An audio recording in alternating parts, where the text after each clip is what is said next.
तो कुछ स्मॉल सा पोर्शन है अलजेब्रा का जो हमें पढ़ना पड़ेगा, इसको यूज करना पड़ेगा हमें हाल फिलहाल में अभी। तो अलजेब्रा में देखिए क्या क्या चीजें हैं हमें पढ़नी है।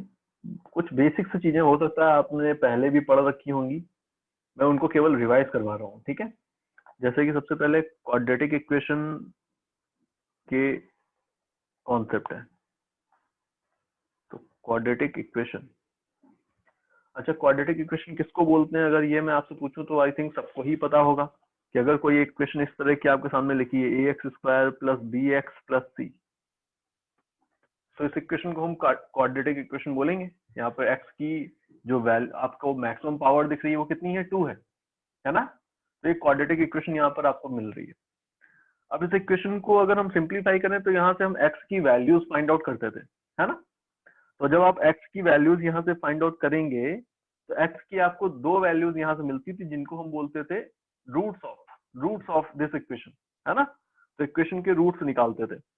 x की वैल्यू 2 वैल्यूज आपको मिलती थी जिनको आप ऐसे लिखते थे माइनस का b plus minus under root b² minus 4ac upon 2a, ये इक्वेशन आप लिखते थे, है ना। ये जनरल सॉल्यूशन होता है इस इक्वेशन का।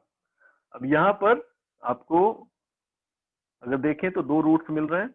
एक बार जब आप प्लस लेंगे तो आपको x की एक वैल्यू मिलेगी जिसको मैंने x1 बोल दिया है, तो minus b plus under root b² minus 4ac upon 2a। एक बार जब x यहाँ पर आप माइनस कंसिडर करेंगे तो आपको x की एक वैल्यू मिलेगी minus b minus under root b² minus 4ac upon 2a, ये मिलेगी। बताइए, इसमें आप यस देख रहे सर। हैं बेसिकली ये वाला जो पार्ट है ये तो दोनों में सेम ही है। डिफरेंस कहां पर आ रहा है, इस वाली क्वांटिटी में। एक बार ये ऐड हो रही है, एक बार ये सब्ट्रैक्ट हो रही है। तो ये जो क्वांटिटी यहाँ पर लिखी होती है, ये वाली क्वांटिटी, इसको हम बोलते हैं डिस्क्रिमिनेंट। क्या बोलते हैं, डिस्क्रिमिनेंट। कैपिटल डी से मैं इसको दिखा रहा हूं, this is b² minus 4ac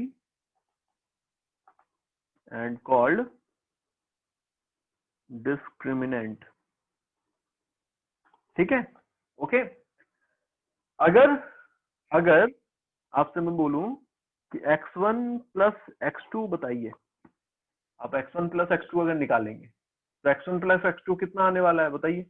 दोनों को ऐड करिए, दोनों को ऐड करेंगे तो ये क्या बन रहा है, तो ये प्लस था ये माइनस था, दोनों कैंसिल आउट हो जाएंगे। क्या आएगा बेटा, तो माइनस का 2b बाय 2a, तो ये सिंपली क्या आएगा, माइनस का b बाई a। तो सम ऑफ रूट्स, ये आपको क्या दिख रहा है, this is sum of roots.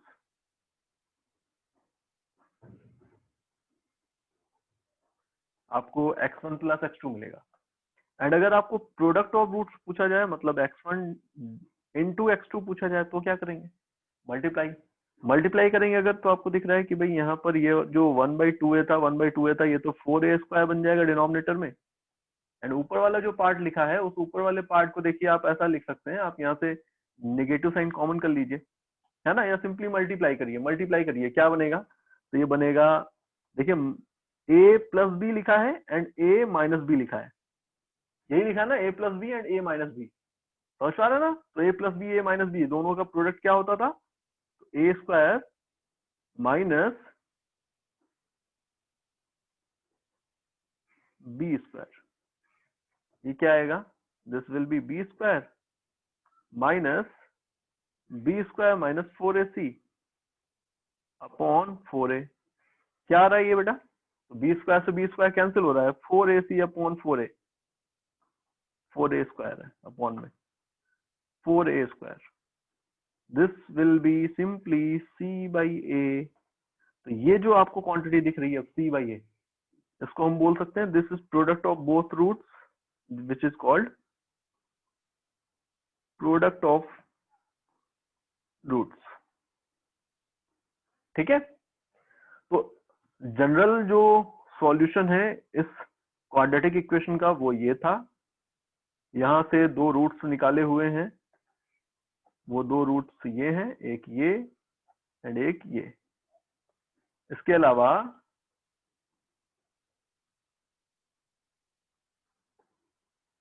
अलावा सम ऑफ रूट क्या होगा, तो वो ये था, एंड प्रोडक्ट ऑफ रूट्स क्या होगा, तो वो ये था। ठीक है, बताइए कोई कंफ्यूजन इसमें? अब इसके साथ में अब समझिएगा, अगर if discriminant D is zero, देखिए डी की वैल्यू अगर जीरो कर दें, इस इक्वेशन में देखिए डी की वैल्यू जीरो करने का मतलब है कि आप बी स्क्वायर की वैल्यू 4ac कर देंगे तो ऑटोमेटिकली डी जीरो हो जाएगा। दैट इज, अगर बी स्क्वायर की वैल्यू 4ac के इक्वल हो गई, समझ पा रहे हैं, तो ये टर्म क्या बनेगा, जीरो। देखो बेटा, ये टर्म जीरो बनने का मतलब कि यहाँ पर ये जीरो हो गया, तो ये x1 की वैल्यू कितनी आई, माइनस का b/2 है, एंड यहाँ पे भी ये जीरो हो गया, तो x2 की वैल्यू भी कितनी आई, माइनस b/2 है। मतलब आपको x की कोई दो वैल्यू नहीं मिल रही है, दोनों वैल्यूज x1 और x2 इक्वल आ गई। तो जब आपको डिस्क्रिमिनेंट की वैल्यू जीरो मिल रही होगी तो आप बोलेंगे equation will have only one solution, मतलब सिर्फ एक ही आपको यहाँ पर x की वैल्यू मिलने वाली है अल्टीमेटली, ये कहने का मतलब है। अच्छा, अगर d की वैल्यू पॉजिटिव है, d की वैल्यू पॉजिटिव है मींस यहाँ पर आपसे बोला जा रहा है, एक मिनट, डिस्क्रिमिनेंट इसको बोल रहे हैं, अंदर वाले पार्ट को बोल रहे हैं, बी स्क्वायर माइनस 4ac, ठीक है, इस वाले पार्ट को बोल रहे हैं डिस्क्रिमिनेंट। अगर d की वैल्यू पॉजिटिव है, मतलब मोर देन जीरो, तो इसका मतलब हुआ कि बेसिकली जब बी स्क्वायर की वैल्यू 4ac से कम ज्यादा होगी तभी तो आपको ये पॉजिटिव मिलने वाली वैल्यू, बी स्क्वायर 4ac से ज्यादा है। तो इन दैट केस आपको डिस्क्रिमिनेंट की नॉन जीरो वैल्यू मिल रही है। यहाँ पर अगर आप डिस्क्रिमिनेंट की वैल्यू रखेंगे तो आपको दो अलग अलग वैल्यूज x1 एंड x2 की मिलेंगी, तो आप बोलेंगे equation will have two solution, मतलब दो रूट्स होंगे, दो x की वैल्यूज आपको मिलेंगी। एंड अगर डिस्क्रिमिनेंट की वैल्यू लेस देन जीरो है, दैट इज बी स्क्वायर की वैल्यू अगर 4ac से कम है, 4ac से कम है, तो आपको क्या दिखेगा, रूट के अंदर क्या लिखा हुआ है, नेगेटिव वैल्यू। रूट के अंदर अगर नेगेटिव वैल्यू लिखी है, इसका मतलब क्या हुआ कि अल्टीमेटली आप बोल सकते हैं कि यहाँ पर रूट के अंदर निगेटिव बन गया। रूट के अंदर निगेटिव का मतलब हो गया कि क्वांटिटी जो है वो रियल क्वांटिटी नहीं रह गई। तो आप यहाँ पर बोलेंगे कि equation will have no real roots, ठीक है, ओके, कोई रियल वैल्यू यहाँ पर नहीं मिलने वाली, आपको एक्स की इमेजिनरी वैल्यू मिल रही है। बताइए, ठीक है।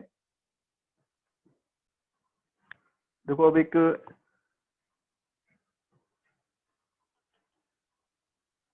थ्योरम होती है, binomial theorem, sometimes it is also called binomial expansion, ठीक है, किसी भी फॉर्म में आपको ये लिखा हुआ दिख सकता है। इसमें क्या है देखिए, समझिए। बेसिकली अगर कहीं पर हमें ये एक इस तरह का टर्म दिख रहा था, a plus B to the power n, ये देखिए, तो अब ये जो टर्म आपको दिख रहा है इसको आप इलेबोरेट कर सकते हैं depending upon the value of n। अगर यहाँ पर सिंपली n की वैल्यू 2 होती तो आपको फॉर्मूला पता है, a प्लस बी का स्क्वायर बनता, तो आप इसको कैसे ओपन करते, a square plus B square plus 2ab। a plus B की पावर 3 होती तो भी आपको फॉर्मूला पता है, a cube plus B cube वाला जो रिलेशन आपको पता है, a cube plus B cube plus 3ab in bracket a plus B, तो भी आप एक्सपेंड कर लेते। 4 होती तो भी आप यहाँ पे इसको एक्सपेंड कर लेते। लेट n की वैल्यू काफी लार्ज है, तो अब आप इसको कैसे एक्सपेंड करेंगे, तो यहाँ पर हमें एक ये एक्सपेंशन पता होता है, हम इसको यूज कर सकते हैं। देखिए इसको अब अगर आप एक्सपेंड करेंगे तो ये सिंपली कन्वर्ट होता है a की power n plus n a की पावर n माइनस 1 b की power 1 plus n n minus 1 upon 2 into 1 a की पावर n माइनस 2 b की पावर 2। इस तरह से टर्म्स बढ़ रहे हैं। नेक्स्ट टर्म देखिए, नेक्स्ट टर्म इनमें जो चेंजेस आ रहे हैं इसी के बेसिस पे नेक्स्ट टर्म देखिए मैं लिख रहा हूँ। नेक्स्ट टर्म जो आएगा उसमें लिखा होगा n n minus 1 n minus 2।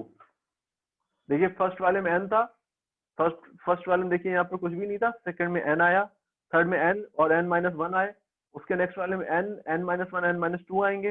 मतलब इस तरह से आप एक एक टर्म हर बार बढ़ाते जाएंगे। डिवाइडेड अपॉन, यहाँ पर देखिए, यहाँ पर बेसिकली यहाँ पर लिखा था सिंपली 1, नेक्स्ट वाले में लिखा है 2 into 1, नेक्स्ट वाले में लिखा होगा 3 into 2 into 1।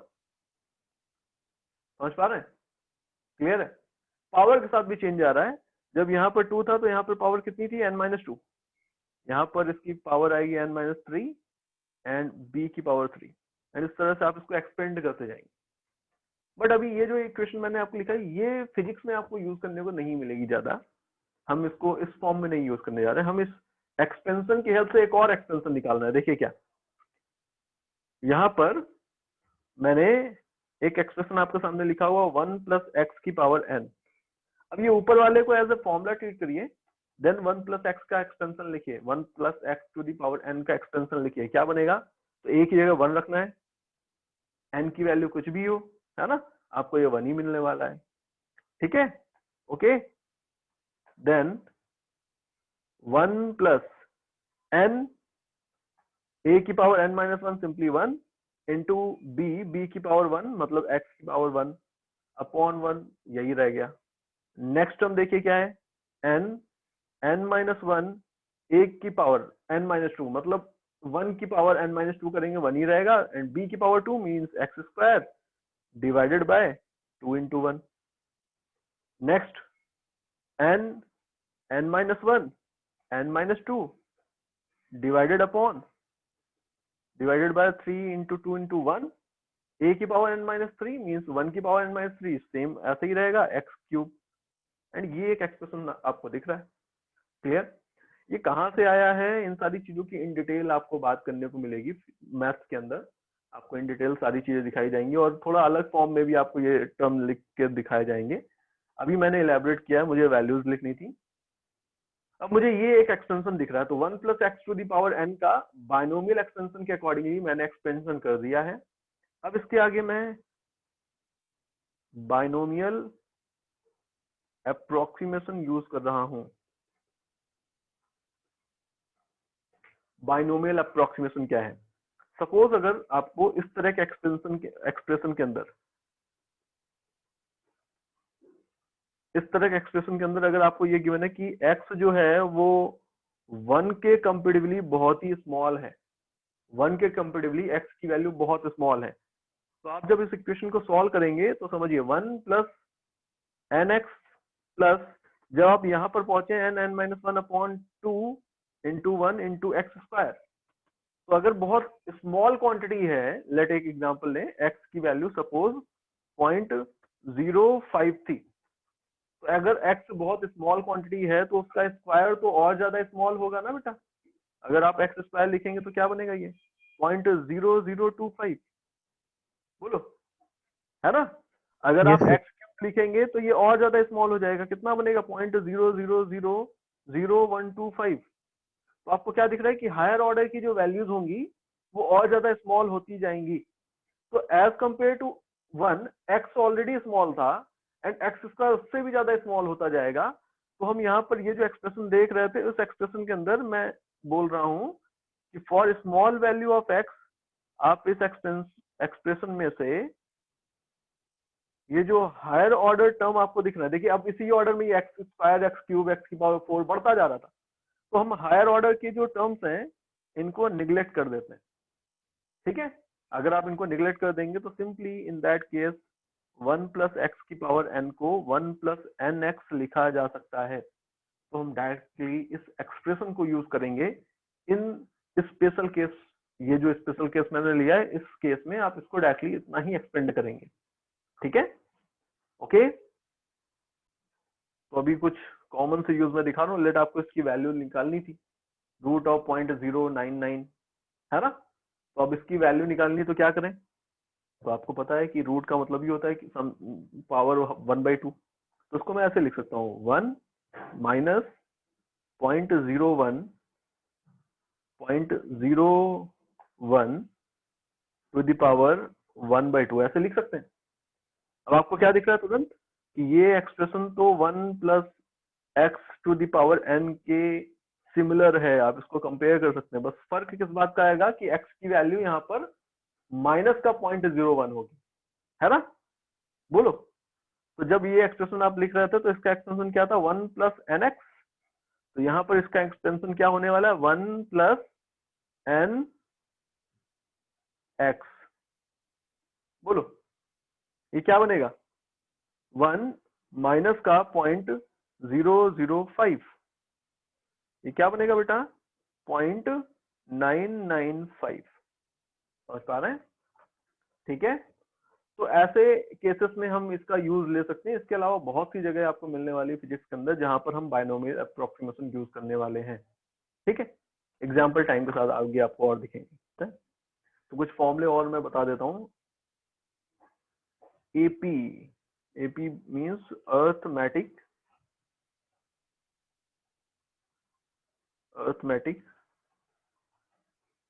प्रोग्रेशन।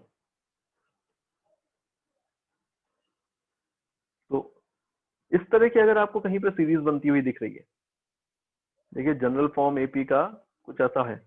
लेट आपको ए एक टर्म दिया था, नेक्स्ट टर्म जो दिया था इसमें वो ए प्लस डी था, नेक्स्ट टर्म जो दिया था वो ए प्लस 2डी था, नेक्स्ट टर्म जो दिया था वो ए प्लस 3डी था, नेक्स्ट टर्म ए प्लस 4डी था। समझ पा रहे हैं? मतलब आप प्रीवियस नंबर में किसी फिक्स्ड वैल्यू को ऐड करते जा रहे हैं, आपको नेक्स्ट टर्म मिलता जा रहा है। तो इस तरह की जो सीरीज होती है इसको हम बोलते हैं अर्थमेटिक प्रोग्रेशन। ठीक है, इस अर्थमेटिक प्रोग्रेशन के सम ऑफ एन टर्म्स अगर हमको निकालना है, लेट स्टार्टिंग के एन टर्म्स, मतलब लेट एन की वैल्यू 4 ले ली, तो 1 2 3 एंड 4, तो 4 टर्म्स जो थे स्टार्टिंग के उनका एडिशन कर रहा हूं मैं। तो स्टार्टिंग के एन टर्म्स का समेशन अगर आपको करना होगा तो इसका जो रिलेशन निकल कर आता है वो होता है n/2 2a plus n-1 into D. Clear? Okay, अब ये कहाँ से आया? ये इसका डेरिवेशन भी आपने मैथ में पढ़ा होगा, नहीं भी पढ़ा है तो आगे जब पढ़ेंगे तो वहां पर आपको ये सारी चीजें बताई जाएंगी। ऐसे ही अगर आपसे पूछूं मैं इस सीरीज में, बताइए nth टर्म कौन सा होगा? nth टर्म, तो nth टर्म जो होता है उसका एक्सप्रेशन भी यहाँ पर आपको ऐसे डिराइव करवाया जा सकता है, a plus n-1 into D. ठीक है, आप यहाँ पर इसको तो इजीली समझ सकते हैं कि लेट अगर आपको थर्ड टर्म पूछा जाता तो आपने क्या किया है? 2d ऐड कर दिया एट में। अगर आपसे फिफ्थ टर्म पूछा जाता तो आपने 4d ऐड कर दिया ए में। वैसे ही आपसे nth टर्म पूछा जाएगा तो n-1 इंटू डी ऐड कर देंगे ए में। ठीक है ना? तो ये दो फॉर्मूले हैं जो आपको याद रखने होंगे। इसके अलावा कुछ और भी स्पेशल केसेस हैं, कुछ और भी स्पेशल वैल्यूज हैं जिनका यूज करना पड़ेगा। जैसे कि एक इक्वेशन आपको मैं दिखा रहा हूँ, ये एपी का एग्जाम्पल नहीं है, मैं ऐसे ही आपको अलग से बता रहा हूँ। जैसे कि सपोज आपसे पूछा जाए, बताइए sum of first n natural numbers. तो sum of first n natural numbers that is आपको बताना है 1 plus 2 plus 3 plus 4 plus 5 plus up to n, ये आपको बताना है। तो इसका जो सम निकल कर आता है ये इक्वल होता है n into n plus 1 upon 2। Clear? तो ये इक्वेशन आपको कई जगह इन बिटवीन द क्वेश्चन मिल सकती है, प्रॉब्लम में मिल सकती है, यूज होती है पैरेलली। इसी तरह से आपसे पूछा जाए sum of first n squared natural numbers,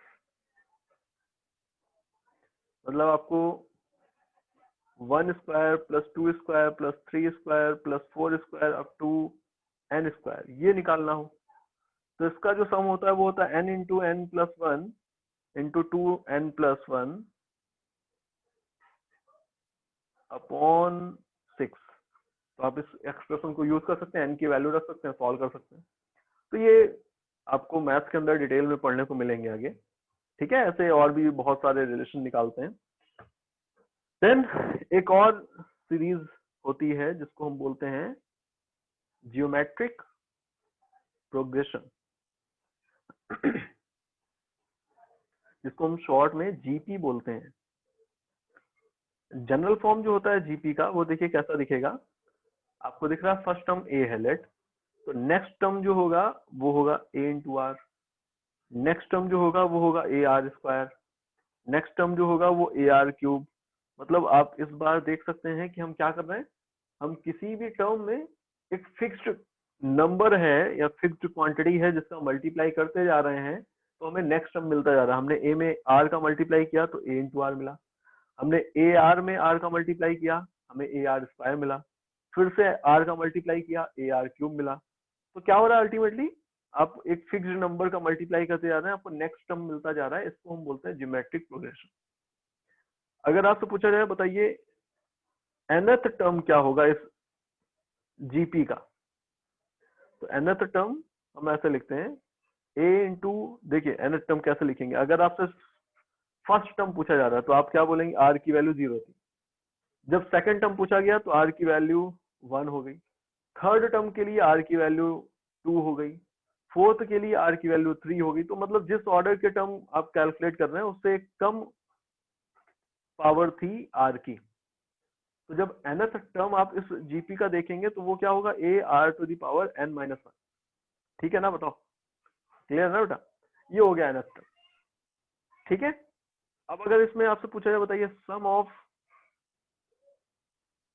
n terms, starting के जो n टर्म्स आपको दिख रहे हैं इनका सम अगर हमको बताना है तो सम हम ऐसे लिखते हैं a 1 minus R to the power n upon 1 minus R, आपको ये सम मिलेगा। क्लियर, ओके, आपको ऐसा एक सम मिलने वाला है। अच्छा, इसके साथ में आपसे पूछा जाए देखिए sum of infinite GP, infinite GP का भी सम हम बता सकते हैं। अब समझिए इनफाइनाइट जीपी का सम कब बता सकते हैं, उसकी कंडीशन है, हम सम निकाल रहे हैं। अच्छा बताइए, अगर आपके सामने ऐसी एक जीपी लिखा हो 2 प्लस 4 प्लस 8 प्लस 16 प्लस 32, ये एक जीपी लिखी है, तो इसमें फर्स्ट टर्म कौन सा है बेटा, ए है ना, कॉमन रेशियो कौन सा है, तो आपको दिख रहा है कि 2 में 2 का मल्टीप्लाई किया 4 मिला, देन 2 का मल्टीप्लाई किया 8 मिला, देन 2 का मल्टीप्लाई किया 16 मिला। बट हर टाइम ये जो टर्म है ना नेक्स्ट टर्म, वो पहले वाले से बड़ा निकल कर आ रहा है ना। तो ऐसी जो जीपी होती है जिसमें नेक्स्ट टर्म प्रीवियस टर्म से बड़ा होता है, इसको हम बोलते हैं डाइवर्जिंग जीपी। क्या होगी, डाइवर्जिंग जीपी होगी। एंड अगर मैं आपके सामने एक ऐसी इक्वेशन लिखूं, लेट ये 2 था, नेक्स्ट टर्म जो है वो हो गया है 1 बाई, देखिए नेक्स्ट टर्म 1, ये देखिए next term 1, next term 1 by 2, next term 1 by 4, next term 1 by 8, and ये क्लियर है। अब इस केस में देखिए क्या हो रहा है, अब मैं आपसे पूछूं बताइए कॉमन रेशियो इस बार कितना है, तो आपको दिख रहा है इनिशियल टर्म 2 था, 1 बाई 2 का मल्टीप्लाई कर दिया तो हमें क्या मिल गया, 1 मिल गया। अगेन इसमें 1 बाई 2 का मल्टीप्लाई कर दिया तो हमें क्या मिल गया, 1 बाई 2, फिर से 1 बाई 2 का मल्टीप्लाई कर दिया तो हमें क्या मिल गया, 1 बाई 4, फिर से 1 बाई 2 का मल्टीप्लाई कर दिया 1 बाई 8। मतलब आपको दिख रहा है कि इस बार जो कॉमन रेशियो उसकी वैल्यू अगर हमने लेस देन 1 ले ली तो इन दैट केस हमें नेक्स्ट टर्म पहले से छोटा मिलेगा। एज वेल एज यहाँ पर आपको दिख रहा है नेक्स्ट टर्म जो है लगातार छोटा होता जा रहा है, तो ऐसी जीपी को हम बोलते हैं कन्वर्जिंग जीपी। ये सेकंड एग्जांपल जो था वो कन्वर्जिंग जीपी का था। तो इसको यहाँ पर मैं अलग से लिख देता हूँ कि अगर r की वैल्यू मोर देन 1 है so it is called diverging GP, and अगर r की वैल्यू लेस देन 1 है it is called converging GP. And infinite GP का सम हम निकाल सकते हैं only for the converging GP. For converging GP आप इनफाइनाइट टर्म्स का सम निकाल सकते हैं, एंड इसका जो एक्सप्रेशन होता है ये निकल कर आता है a अपॉन 1 माइनस आर। कितना निकल कर आएगा, a अपॉन 1 माइनस आर निकल कर आने वाला है। ठीक है, क्लियर बेटा? इनफाइनाइट टर्म्स का सम इतना निकल कर आएगा।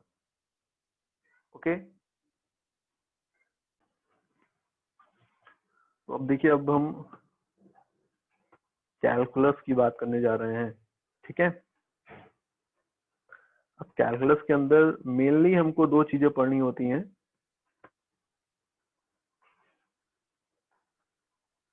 एक डिफरेंशिएशन एंड एक इंटीग्रेशन। जो डिफरेंशिएशन है इसको हम समझते हैं, आपने जितने अच्छे से डिफरेंशिएशन पढ़ा उतना ही आसानी से आपको इंटीग्रेशन समझ में आएगा। ठीक है, डिफरेंशिएशन पढ़ते हैं। देखिए समझिए पहले तो कि क्या है इसका बेसिक। लेट y जो है, y एक क्वांटिटी है जो x का एक फंक्शन है। अब यहाँ पर पहले तो x का एक फंक्शन है, इस वर्ड का मतलब क्या हुआ इसको समझते पहले। आपके सामने मैं एग्जांपल लेकर के चलता हूँ, एग्जांपल से आपको क्लियर हो जाएगा। एग्जांपल है आपके सामने, मैंने ऐसे लिख दिया y इक्वल है, देखिए y इक्वल है एक्स स्क्वायर प्लस 3x। तो आपको क्या दिख रहा है, y x का फंक्शन है, मतलब x की वैल्यू आप चेंज करेंगे तो y आपको चेंज होता हुआ दिख रहा है ना, x की वैल्यू पे डिपेंडेंट है y। तो इसी क्वांटिटी को, इसी चीज को हमने शॉर्ट में बोला है कि y is a function of x। अब ये कोई भी केस हो सकता था, किसी भी तरह का फंक्शन हो सकता था, ऐसा हो सकता था, या मैंने ऐसा लिख दिया कि y इक्वल है साइन x के, अभी भी x का फंक्शन है y, या y इक्वल है x प्लस 3 के स्क्वायर के, है ना। तो ये सारे एग्जाम्पल आपको दिखा रहा हूं मैं, इस तरह के एग्जाम्पल हो सकते हैं। तो y is a function of x, x की वैल्यू आपने चेंज की, y की वैल्यू चेंज हो जाएगी, यही होगा ना, बताइए। x की वैल्यू आपने चेंज की तो y की वैल्यू चेंज हो जाएगी। अब डिफरेंशिएशन बोल रहा है, डिफरेंशिएशन के अंदर हम क्या कर रहे हैं कि अगर हम x की वैल्यू में कुछ चेंज करें तो y की वैल्यू में भी कुछ चेंज आएगा। चेंज को हमने डेल्टा एक्स डेल्टा वाई इस तरह से दिखा दिया है। चेंज को कैसे दिखाया, delta X and delta Y ऐसे। तो delta Y divided by delta X आप निकाल रहे हैं, आपने एक्स की वैल्यू में जो होने वाला चेंज है वो लिखा है, एंड वाई की वैल्यू में होने वाला जो चेंज है वो लिखा है, एंड इन दोनों का ये रेशियो लिखा है, delta Y by delta X. अब इसी रेशियो को हम बोल रहे हैं कि अगर ये जो चेंज है बहुत ही स्मॉल हो, मतलब चेंज इन एक्स आपने जो किया है वो बहुत ही स्मॉल है। अब ये लिमिट्स आप 11th के अंदर ही पढ़ेंगे, आप मैथ्स के अंदर ही पढ़ेंगे।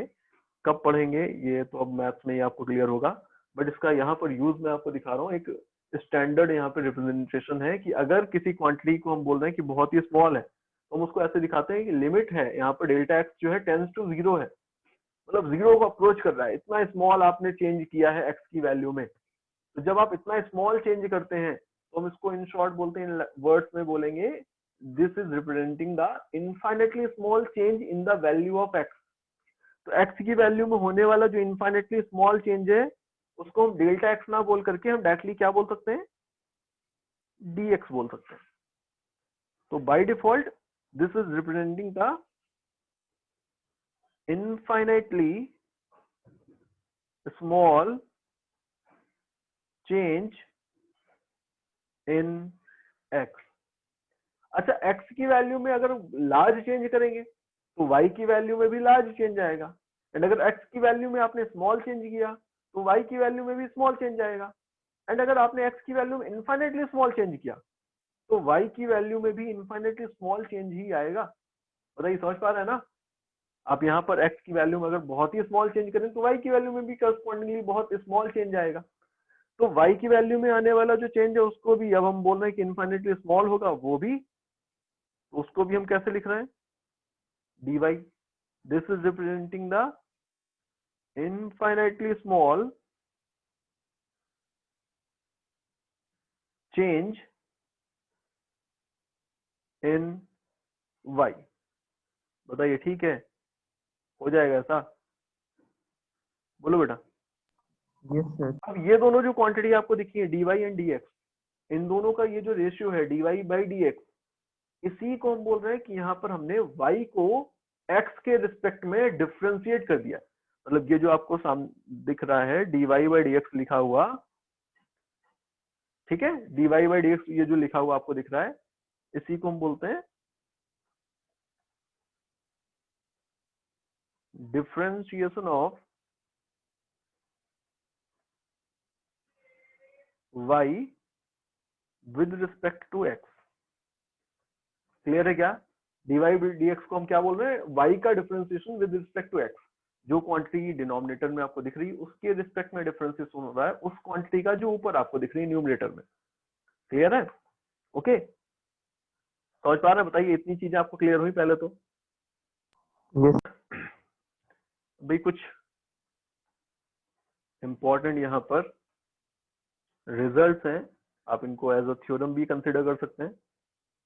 मैं पॉइंट वाइज लिखता जा रहा हूँ। सबसे पहले तो देखिए, अगर कोई let see is a constant, let see is a constant, and अगर आप लेट सी को डिफरेंशिएट करें, हम सी के डी को सी को डिफरेंशिएट कर रहे हैं एक्स के रिस्पेक्ट में, तो हमें क्या मिलेगा? Differentiation of C with respect to x.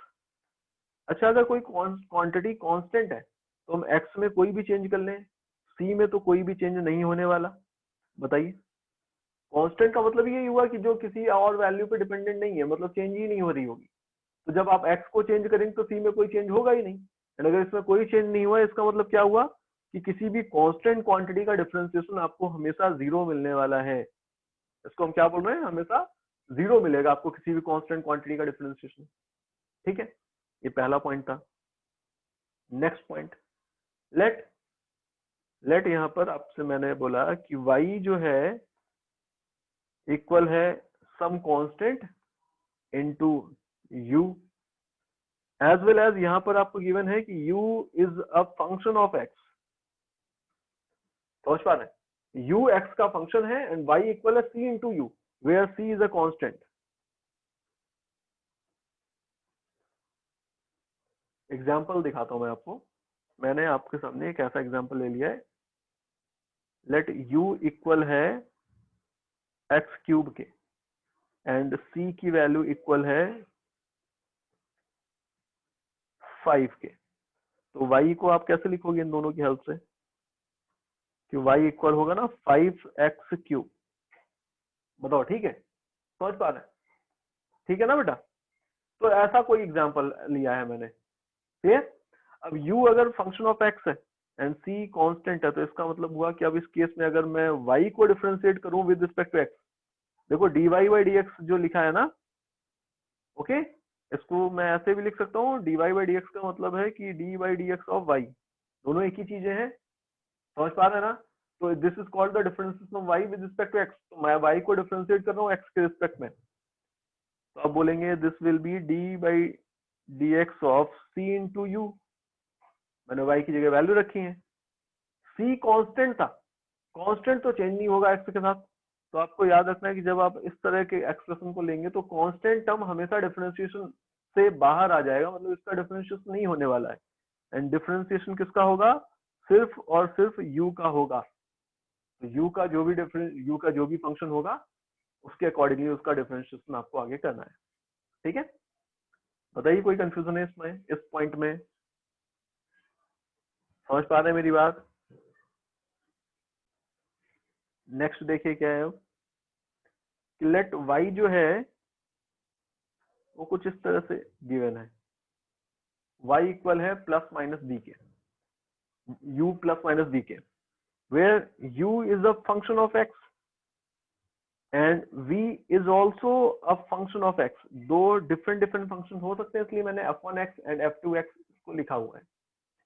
तो y इन दोनों u एंड v जो कि x के ही फंक्शंस हैं, इनका सम है या इनका डिफरेंस है, कुछ भी हो सकता है।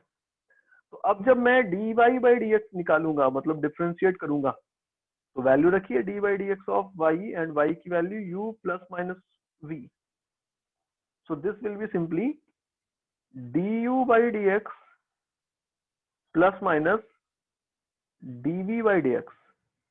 मतलब आप यहाँ पर बोल सकते हैं कि जो डिफरेंशिएशन ऑपरेशन था वो दोनों के साथ आपको अलग अलग परफॉर्म करना पड़ेगा। दिख रहा है ना? एंड दोनों से जो एक्सप्रेशन आपको मिलेगा वो यहाँ पर जो साइन था ऑलरेडी उसके अकॉर्डिंगली आप यहाँ पर रख देंगे। तो ये सिंपली ऐसे लिखा जा सकता है।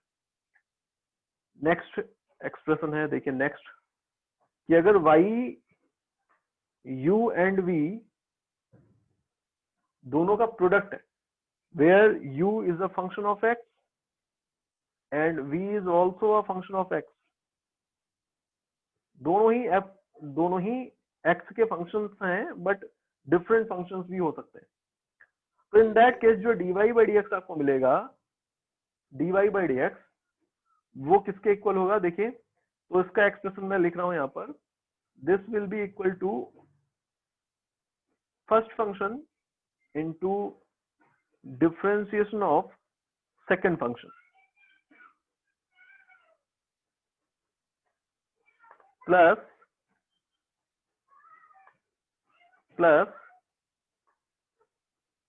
Second function into differentiation of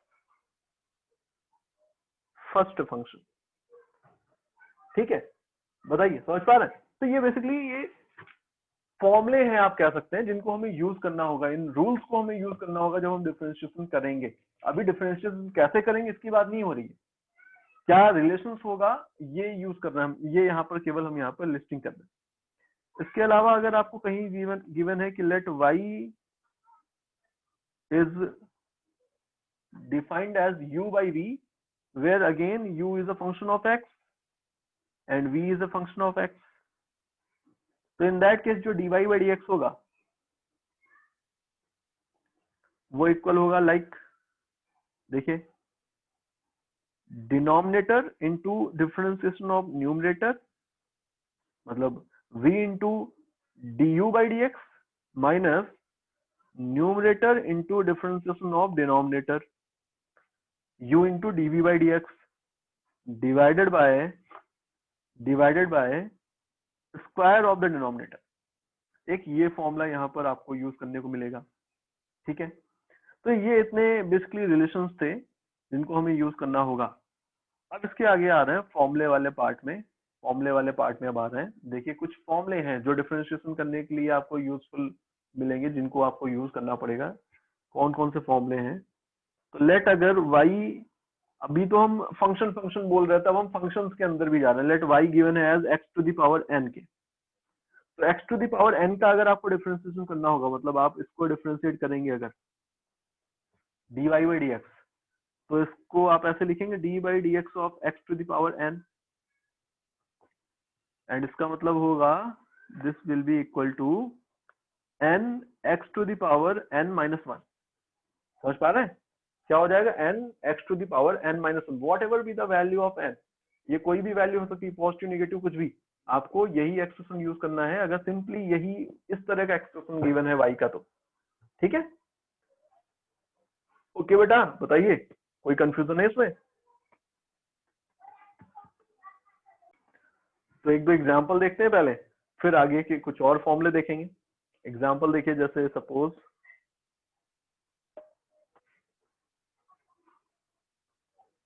आपके सामने लिखा हुआ है लेट y इक्वल है x टू द पावर 5 के, डिफरेंशिएट करना है हमें। ठीक है, फर्स्ट एग्जांपल था। सेकंड एग्जांपल मैंने लिखा हुआ है y इक्वल है माइनस का half x square. Third example मैंने लिया हुआ है y as x to the power 5 plus 3x के। फोर्थ एग्जांपल मैंने लिया हुआ है y as x square into x plus 5 के। तो ये कुछ एग्जांपल है। देखो, सबसे पहले फर्स्ट एग्जांपल लेते हैं, y इक्वल है x टू द पावर 5 के, आपको x के रिस्पेक्ट में डिफरेंशिएट करना है हर बार। तो यहाँ पे dy by dx अगर आप निकालेंगे तो आप x की पावर 5 का डिफरेंशिएशन करने जा रहे हैं, एक्स की पावर 5 का डिफरेंशिएशन करेंगे तो कौन सा फॉर्मूला लगेगा आपको पहचानना है। तो यहाँ पर यही वाला फॉर्मूला तो चल रहा है, बताइए। इसका डिफरेंशिएशन करेंगे अगर, तो इसका डिफरेंशिएशन क्या होता है, देखिए n x to the power n minus one. तो यहाँ पर n की वैल्यू 5 मिल रही, तो 5x to the power 5 minus one means 4 हो जाएगा ये, ठीक है ना। सेकंड एग्जांपल लीजिए, सेकंड एग्जांपल y की वैल्यू इक्वल है माइनस का हाफ एक्स स्क्वायर। आप जब डिफरेंशिएट करेंगे तो dy बाई dx लिखेंगे। अब उस तरफ आप देखेंगे, जब आप dy बाई dx लिखेंगे तो माइनस का हाफ तो कांस्टेंट है, तो डिफरेंशिएशन किसका होगा, सिर्फ और सिर्फ इस वाले टर्म एक्स स्क्वायर का। ये इक्वल बनने वाला है माइनस का हाफ एक्स स्क्वायर का डिफरेंशिएशन, तो एक्स टू द पावर 2 का differentiation 2 x to the power 2 minus one, यही तो बनेगा। X to the power 2 minus one का मतलब वो सिंपली एक्स ही है। ये 2 से 2 कैंसिल आउट हो जाएगा, ये आ गया है माइनस का एक्स। बताइए क्लियर है, ये सिंपली यहाँ पर रिलेशन आपको मिलेगा। इसी तरह से थर्ड एग्जांपल देखिए, y इक्वल है x to the power 5 plus 3x। इस एग्जांपल के अंदर अगर आपको dy बाई dx कैलकुलेट करना है तो आप क्या बोलेंगे कि ये u है, ये v है। बोलो बेटा, आप जब इसको डिफरेंशिएट करेंगे तो आपको पता है कि dy by dx of x to the power 5 plus 3x है, तो ब्रैकेट ओपन होगा, तो ये इस तरह से डिस्ट्रीब्यूट हो जाएगा ऑपरेशन, ठीक है क्या। फर्स्ट टर्म को देखेंगे, this will be 5x to the power 5 minus one मतलब 4। सेकंड टर्म को देखेंगे, सेकंड टर्म को, तो सेकंड टर्म में को आप जब डिफरेंस, अब दोनों का इंडिविजुअली अलग अलग डिफरेंशिएशन करिए, इन दोनों का अलग अलग डिफरेंशिएशन करिए। अब जब आप इसको डिफरेंशिएट करेंगे इस वाले रिलेशन को, तो आपको क्या दिख रहा है, 3 तो कांस्टेंट है, नंबर है, तो 3 डिफरेंशिएशन से बाहर होगा, अंदर क्या लिखा होगा, d by d x of x. बोलो बेटा, D by d x of x, x मतलब एक्स की पावर 1, यही तो बना है ना। तो अब जब आप यहाँ पर इसको कंपेयर करेंगे x की पावर n से, तो आपको n की वैल्यू 1 मिल रही है। आप इसको सॉल्व करेंगे तो ये तो 5x टू द पावर 4 ही है, एंड सेकंड वाला टर्म जो आपको दिख रहा है उसमें फॉर्मूला लगाएंगे तो n x to the power n minus one बनता हुआ मुझे दिख रहा है। अब x to the power n minus one मतलब 1 माइनस वन तो 0 बन गया, एंड किसी की भी पावर 0 होगी तो वो तो 1 बन गया, तो ये पूरा का पूरा टर्म आपको 1 होता हुआ दिखेगा, 1 बन गया ये पूरा पूरा। तो आपको आंसर क्या मिल गया, 5x to the power 4 plus 3, ठीक है। बताइए समझ पा रहे हैं। नेक्स्ट एग्जांपल देखिए, इसको डिफरेंशिएट करेंगे अगर, तो ये बनेगा dy by dx and next term को देखें तो यहाँ पे मैं इसको u बोल सकता हूँ, इसको मैं v बोल सकता हूँ। आप इन दोनों को u एंड v अगर मान लेंगे तो ये क्या बन रहा है, ये देखिए इसको तो ये बनेगा D by d x of, अब u बाई v, तो आपको पता है अभी मैंने एक्सप्रेशन बताया था आपको कि दो क्वांटिटीज का अगर प्रोडक्ट हो रहा है तो एक्सप्रेशन इस तरह का बनेगा, first function into differentiation of second function plus second function into differentiation of first function. तो फर्स्ट फंक्शन है x square, differentiation of x plus 5 plus second function into differentiation of x square, product में है ये।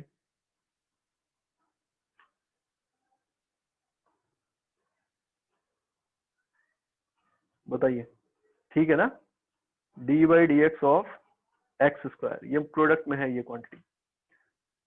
इसको solve करते हैं, इस वाले टर्म को देखिए, फर्स्ट टर्म को तो एक्स स्क्वायर लिखा था, ब्रैकेट के अंदर देखिए लिखा होगा d by d x of x plus d by d x of 5, first bracket के अंदर। सेकंड में लिखा है x plus 5 differentiation of x square, x square का डिफरेंशिएशन क्या होगा, 2x to the power 2 minus one, तो 2x। अब फर्स्ट ब्रैकेट में अगेन देखिए ये लिखा है एक्स स्क्वायर, अंदर डिफरेंशिएशन ऑफ एक्स करेंगे तो एक्स की पावर 1 का differentiation 1 into x to the power 1 minus one मतलब 1 बनेगा। अभी देखा हमने यहाँ पर इस पॉइंट पर जो किया है 1 बना है, plus 5 is a constant number, उसका डिफरेंशिएशन 0, ये क्या बन रहा है x प्लस 5 इंटू 2x। अब ये आपके सामने लिखा हुआ है एक्स स्क्वायर, एक्सपेंड कर रहा हूं मैं, x square plus 2x into x plus 5. This will be the differentiation of this expression x square into x plus 5. ठीक है, बताइए समझ पा रहे हैं? तो इस तरह से हम Yes, इसको sir. डिफरेंशिएट कर रहे हैं। बहुत ही आसान है, कुछ भी ऐसा टफ नहीं है, प्रैक्टिस करेंगे तो इजीली होने लगेगा आपसे भी डिफरेंशिएशन। एक एग्जांपल है, देखिए y इक्वल है x square plus root of x. इसको देखिए, नेक्स्ट एग्जांपल ये था, इसका डिफरेंशिएशन करना है आपको x के रिस्पेक्ट में। तो क्या बनेगा इस तरफ, तो मैं स्किप कर रहा हूँ एक स्टेप, मैं डायरेक्टली ऐसे लिख सकता हूँ कि डिफरेंशिएशन अलग अलग होगा दोनों ही टर्म्स का। ये जो रूट एक्स आपको लिखा हुआ दिख रहा है, रूट एक्स का मतलब होता है एक्स की पावर 1/2, तो इसको एक्स की पावर 1/2 लिख दिया है। अब इसको सॉल्व करिए, तो एक्स स्क्वायर का डिफरेंशिएशन करेंगे तो 2x to the power 2 - 1, and x to the power 1/2 का डिफरेंशिएशन करेंगे तो n x to the power n - 1। ये क्या बन रहा है, ये बन रहा है 2x, एंड ये क्या बन रहा है, ये बन रहा है half x to the power minus का 1/2। आप इसको चाहें तो ऐसे भी लिख सकते हैं 2x plus 1/2 and x to the power minus का 1/2 है, तो ये रूट x बन जाएगा आकर के यहाँ पर। तो इसका आपको ये सॉल्यूशन मिल रहा है, ये आ जाएगा डिफरेंशिएशन के बाद। ठीक है, बताइए कोई कंफ्यूजन है अगर तो। अब देखिए कुछ और एडिशनल फॉर्मूले हैं, तो इनसे हट करके डिफरेंट डिफरेंट केसेस में आपको मिलने वाले हैं। कौन से फॉर्मूले देखिए, if y is equal to sin x, then differentiation of y, that is differentiation of sin x, will be equal to cos x. Differentiation of sin x will be equal to cos x, and differentiation of, अब मैं directly y के equal है sin x ऐसा नहीं बोल रहा हूँ, मैं डायरेक्टली फंक्शंस का डिफरेंशिएशन लिखता जा रहा हूँ। लेट cos x का डिफरेंशिएशन आप करेंगे x के रिस्पेक्ट में, तो आपको मिलेगा माइनस का sin x। तो आप sin x को डिफरेंशिएट किया तो cos x आया, बट cos x को डिफरेंशिएट किया x के ही रिस्पेक्ट में, तो माइनस का sin x। इसी तरह से tan x का डिफरेंशिएशन करेंगे अगर x के रिस्पेक्ट में, तो आपको मिलेगा sec स्क्वायर x। ठीक है बेटा, एंड अगर cot x का डिफरेंशिएशन करेंगे, cot x का, तो आएगा माइनस का cosec स्क्वायर x। फॉर्मूले हैं ये, इनको याद रखना पड़ेगा अब आपको। ठीक है, इसी तरह से अगर हम यहाँ पे देखें तो sin cos tan cot, then अगर हम sec x का डिफरेंशिएशन करें, differentiation of sec x with respect to x,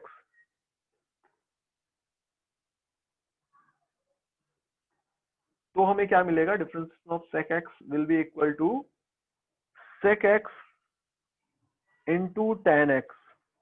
किसके इक्वल होगा, sec x into tan x, and differentiation of cosec x equal होगा माइनस का cosec x into cot x। समझ पा रहे हैं? तो ये फॉर्मूले हैं जिनको हमें यूज करना पड़ेगा अगर कोई ट्रिग्नोमेट्रिक फंक्शन आपको गिवन है, उसका डिफरेंशिएशन आपसे पूछा जा रहा है। तो इससे हट करके भी कुछ फंक्शंस हैं, मैथमेटिकल फंक्शंस, जैसे कि अगर आपसे पूछा जाए कि बताइए e की पावर x का डिफरेंशिएशन क्या होगा विद रिस्पेक्ट टू x, तो e की पावर x का डिफरेंशिएशन e की पावर x ही रहने वाला है। ओके, नो चेंज, यही रहेगा। इसके अलावा आपसे पूछा जाए बताइए डिफरेंशिएशन ऑफ log x क्या होगा, बेस e है, तो log x का डिफरेंशिएशन क्या होगा, याद रखिए it will be 1/x always. ठीक है, क्या बन रहा है बेटा, 1/x बन रहा है सिंपली। समझ पा रहे हैं? Okay, Yes, sir. 3 एग्जांपल मैंने लिए हो, इनका डिफरेंशिएशन करना है हमको। तो फर्स्ट एग्जांपल में आपको क्या दिख रहा है, y equal sin x plus cos x के हमें differentiation of y with respect to x हर केस में कैलकुलेट करना है। तो आप अगर dy by dx निकालेंगे तो ये क्या बन रहा है, तो आप बोलेंगे कि भाई दोनों का अलग अलग डिफरेंशिएशन होगा, आप इसको u बोल सकते हैं, इसको v बोल सकते हैं, दोनों का अलग अलग डिफरेंशिएशन होगा। तो differentiation of sine x and differentiation of cos x बन रहा है। बोलो साइन एक्स का डिफरेंशिएशन क्या बनेगा? This will be equal to cos x, अभी मैंने आपको ऊपर बताया हुआ है। कॉस एक्स का डिफरेंशिएशन क्या बनेगा? माइनस का साइन एक्स। तो आपको sine x plus cos x का डिफरेंशिएशन क्या मिला? Cos x minus sine x. Next example, y equal है x इंटू साइन एक्स। तो अब इसको u माना जा सकता है, इसको v माना जा सकता है, एंड u इंटू v वाला रिलेशन चल रहा है।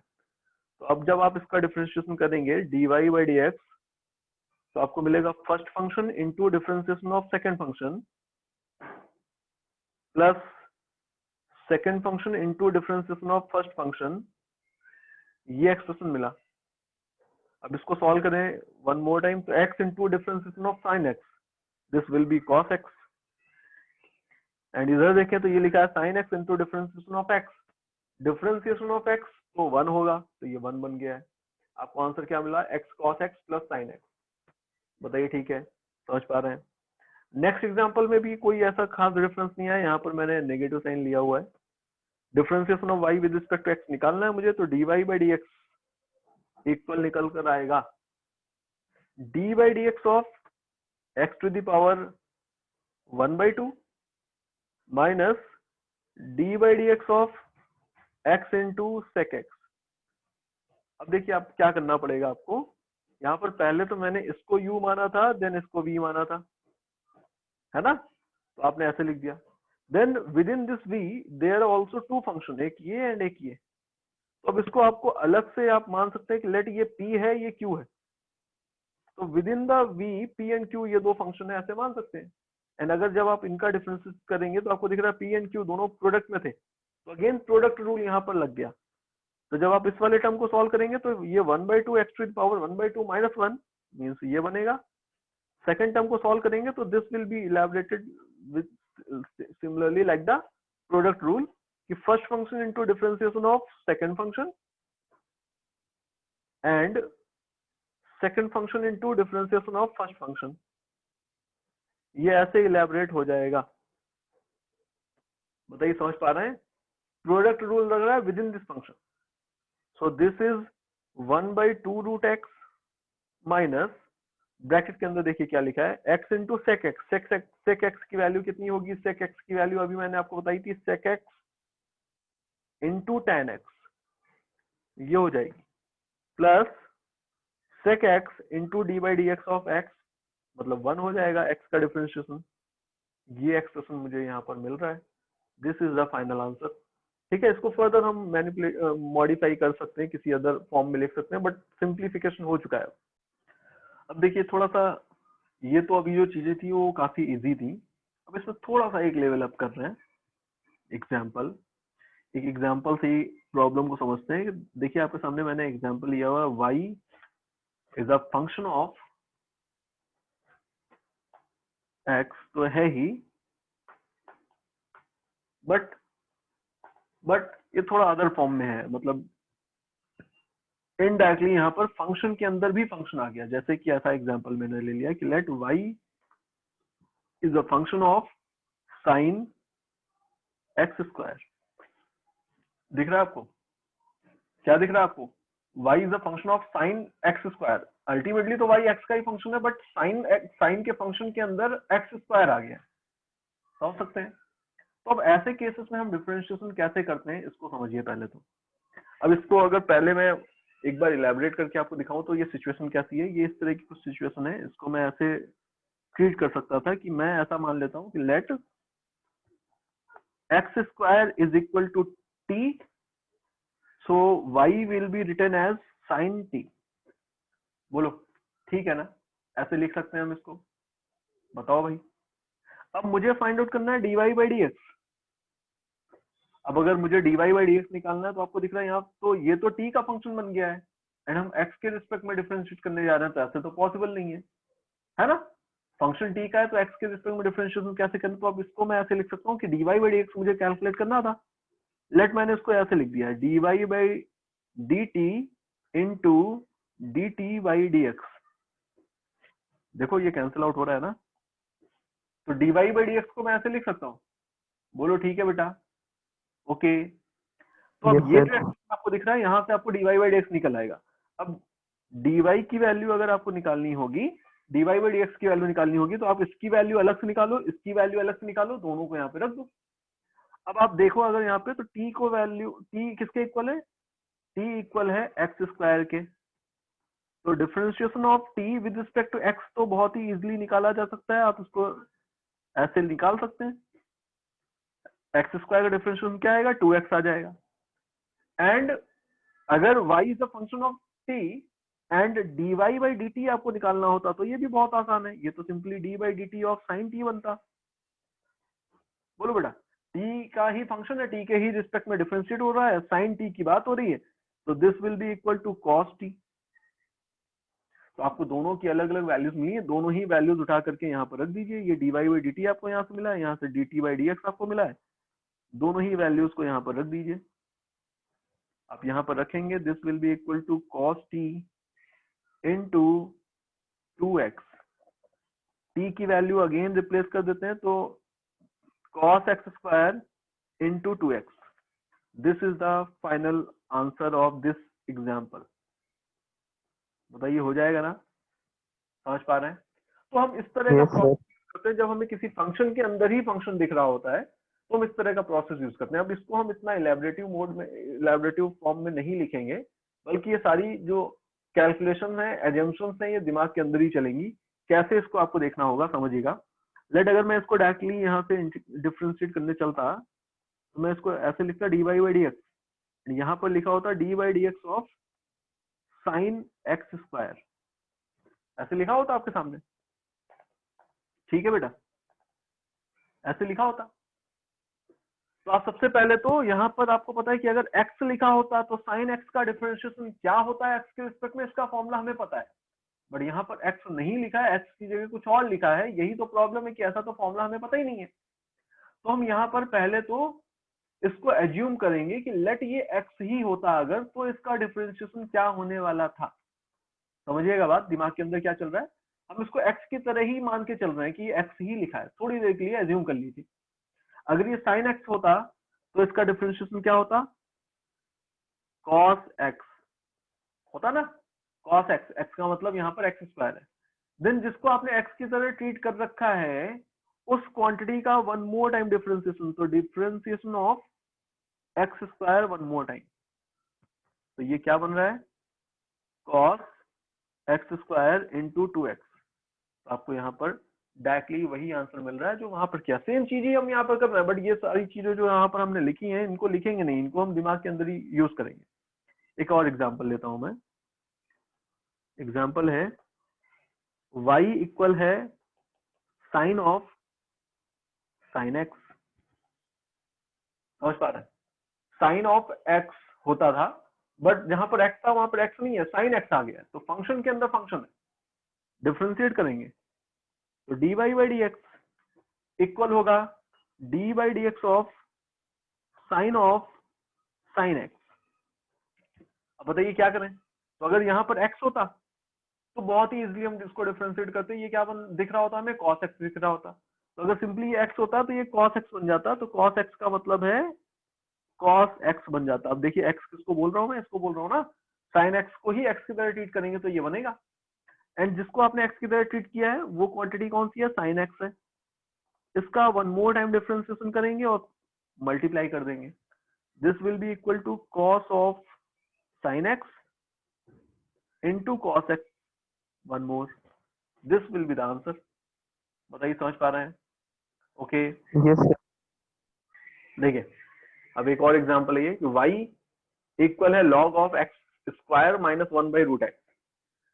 तो अभी हमने यहाँ पे फॉर्मूला देखा था कि भाई अगर log ऑफ x का डिफरेंशिएशन करेंगे तो हमें 1 बाई एक्स मिलता है। अब जब आप इसको डिफरेंशिएट करने चलोगे तो आपको log ऑफ x तो लिखा ही नहीं दिख रहा आपको, तो बल्कि x की जगह जहां पर x होना चाहिए था वहां पर आपको x square minus 1 by root x लिखा हुआ दिख रहा है। तो अब क्या करें, तो अब हम इसको x की तरह ट्रीट कर लेते हैं थोड़ी देर के लिए। दिमाग में ही आपको ये रखना है, दिस इज एक्स, लेट ये x होता, तो अगर ये x होता तो इसका डिफरेंशिएशन 1 बाई एक्स बनता, तो 1 बाई x बनता ही है। अब जिसको आपने x की तरह ट्रीट किया हुआ है वो क्वांटिटी है ये वाली। अब इसका वन मोर टाइम डिफरेंशिएशन आपको करना पड़ेगा एंड जो आएगा उसको इसको फर्स्ट क्वांटिटी के साथ प्रोडक्ट में लिखना पड़ेगा। इसको सॉल्व करेंगे तो 1/x² माइनस का 1/√x into differentiation of this. अब इसका डिफरेंशिएशन आएगा 2x एंड नेक्स्ट वाले का डिफरेंशिएशन क्या होगा देखो, तो d/dx of x to the power minus का 1/2 है। This will be equal to 1/x² minus का 1/√x into 2x minus differentiation of this will be equal to minus का 1/2 into x to the power minus का 1/2 -1 तो minus का 3/2। यहाँ से ये माइनस माइनस प्लस हो जाएगा एंड यहाँ पे एक 2 और आ रहा है। So this will be the final result.